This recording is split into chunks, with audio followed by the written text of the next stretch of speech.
We've all heard of the fight or flight response, right? Everyone's heard of that, pretty much.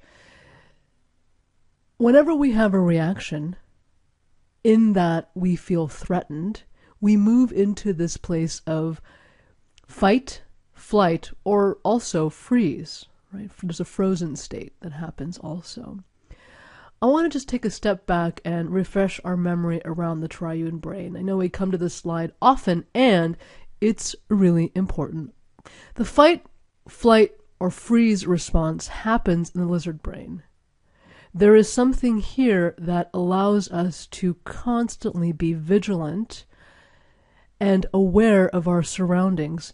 Did you know that so much of television actually is created for this response system? A lot of action or activity happens to the left and the right of the screen because we are more prone to notice what's going on peripherally than dead on. In fact, dead on, there is actually a blind spot in your eye. There's a test in the blind spot book, I think page 1, there's a little crosshair, and if you close one eye and move the crosshair toward you, at some point you won't see the crosshair anymore, and that's where the term blind spot came from. Our brain is really designed to notice stuff that happens on the side because we want to be vigilant and not eaten. We want to actually live to the next moment. So a lot of activity, like I said, happens on screen on the left and right sides. It's very interesting to notice this, especially in horror films. I don't watch horror films, but if next time you do, take note at what activity is happening to the left and the right more predominantly than directly on screen. It's just a fascinating little tip. The lizard brain allows us to really do things unconsciously, which is really helpful because if I had to think about breathing all the time, it would be exhausting and probably take up all my attention. And we know that I'm busy manifesting millions and millions and millions of dollars, or a new career, or a new experience, right? Whatever it is that I want to manifest, I want to make sure that that is where my attention is focused. So the lizard brain, or the reptilian brain, is actually really, really helpful, right? It basically runs our system on autopilot, and that is awesome. It also runs our nervous system for us. The autonomic system is subsumed in the nervous system. The autonomic system is the system that does all of this automatic functioning for us, which is really, really helpful. It helps us basically to regulate all of the physiological processes of the body. I'm going to read a little excerpt from the Wikipedia section that describes the autonomic nervous system so that we can have a better understanding of what the nervous system does for us. Functionally, it is divided into two: the sympathetic nervous system and the parasympathetic nervous system. Although these are often mentioned as pair and appear together on diagrams, they are quite different functionally, anatomically, and physiologically. In general, these two components of the autonomic nervous system act in opposition to one another. This is actually a very, very important piece of information, and we'll talk about that in just a moment. I want to read this last paragraph.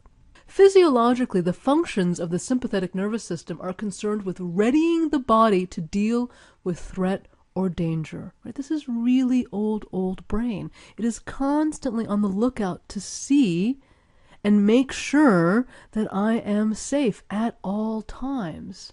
This is what we call the fight or flight response.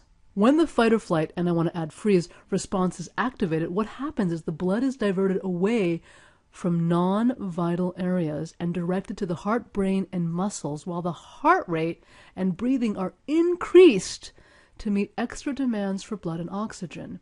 The sympathetic nervous system is also responsible for the transmission of visceral pain from organs such as the gut, bladder, and uterus.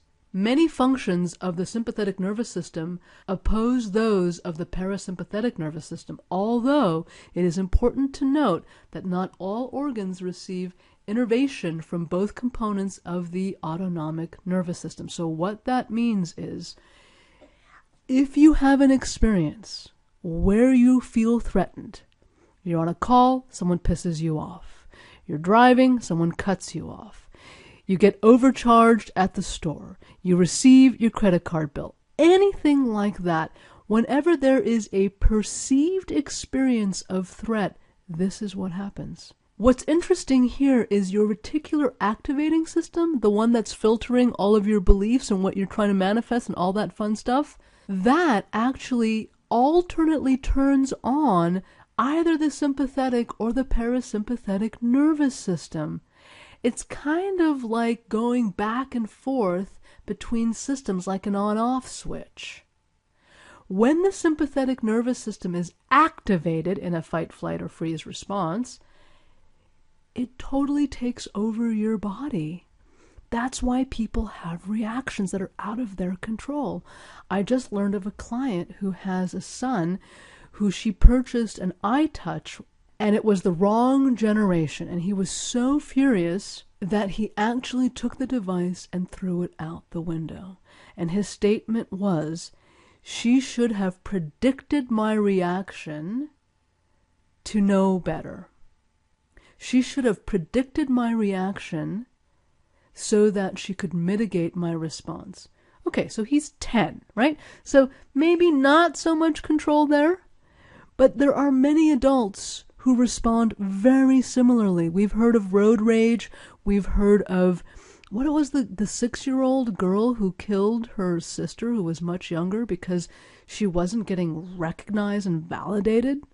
These are all reactions. Our system is perceiving an experience, a behavior, and interpreting it as being threatened. When we move into the parasympathetic nervous system, it's kind of like pulling on the handbrake in the car. It's slowing down. That's why when you watch animal shows in the wilderness and you see a cat, like a lion or a jaguar, chasing a deer or an antelope, when the deer survives the chase and doesn't get eaten, they actually do this automatic shaking. This allows them to move from the sympathetic into the parasympathetic. They already have a process in place to do this, to vacillate between parasympathetic and sympathetic. Sympathetic, parasympathetic. We don't do that as well. When we perceive being threatened, we somehow stay in this state of heightened awareness. We are concerned. We are worried. A perfect example is me. My mother had an attempted abortion and changed her mind midway.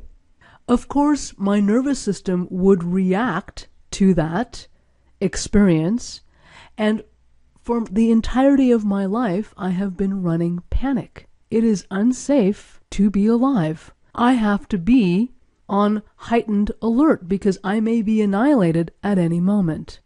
There are absolutely ways to work around this. If you watch the Psyche video, you'll learn about the Reichian rites. So the system, my system, for basically 42 years has been running in the sympathetic. It doesn't really understand what it's like to be in the parasympathetic. Normally, I've had to recalibrate my entire system over time, and am doing so successfully. There are a plethora of methodologies that you can use to bring your system, retrain your system back to the parasympathetic. And of course, one of them is yoga. Yoga is a fabulous way to really allow your system, right, your entire body, to recalibrate what it's like to begin to have the experience of living from the parasympathetic system. I advise everyone to do some version of yoga. Stretching is a version of yoga, quite literally, right? When you're stretching, you're slowing down, you're breathing, you're fully conscious of your body, you're noticing your system and what's aching, where the pull is. So I advise strongly that everyone stretches about 15 to 20 minutes every day, and do it in the most natural, organic way that feels right to you. As you begin to have more and more frequent experiences of coming from your parasympathetic system, this will allow you to become a much more fluent master at self-regulation. When you come from your parasympathetic, you have more capacity to examine the interaction between you and others, you and the world, and especially you and yourself.